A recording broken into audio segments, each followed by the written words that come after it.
Hi, I'm Mark the vet, and I'm at Edinburgh Dog and Cat Home with little Poppy and Wendy, my glamorous assistant.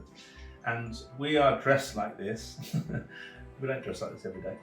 We're dressed like this to bring you a few dangers to be aware of for Christmas.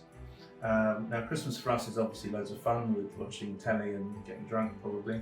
But for dogs and cats and all pets, it can be quite stressful.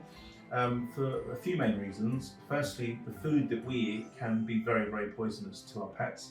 So for example, chocolate, and especially chocolate that's wrapped up and left under the tree, can easily be found by hungry dogs, especially in my experience, Labradors, on Christmas Eve. And when dogs eat chocolate, it's very, very dangerous, and they should always, always, always go to the vet, where we can make them sick and it doesn't get absorbed and cause them horrific problems. So chocolate is the main one.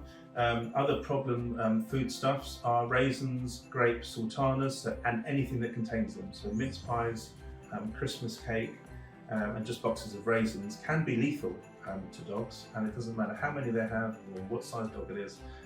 So I'm sorry, am I boring you? But they also need to be reported to the vet immediately. Other things to watch out for: anything containing onions, which often contains gravy, often means gravy and leftovers. Turkey carcasses, very, very dangerous. If your dog has access to them and they eat them, it can cause gut perforation, those teeth, and also gut perforation and also constipation. Really, both very dangerous conditions that need sorting out. And also anything that's eaten that's sort of sweet or fatty can cause a pancreatitis, which is another emergency that needs sorting out. See, loads of stuff that's A, painful and uncomfortable for dogs, but B, can be incredibly expensive, especially if your vet is running an emergency service that's a little bit more pricey. Other dangers can include Christmas flowers, poinsettia, I never say it properly, poinsettia, mistletoe, ivy, holly, all poisonous to dogs. And then of course you've got other stresses like people that are visiting for maybe the afternoon or a few days, relatives, friends, maybe children that are unfamiliar around dogs and that could sort of go up to them and approach them inappropriately, so be aware of that, supervise if necessary. Obviously with party poppers and noises and loud noises and parties, some dogs are very stressed by that, so always make sure that there's a place that they can go and chill out in, preferably a room or a den under the stairs, that they can just be away from humans and cope basically.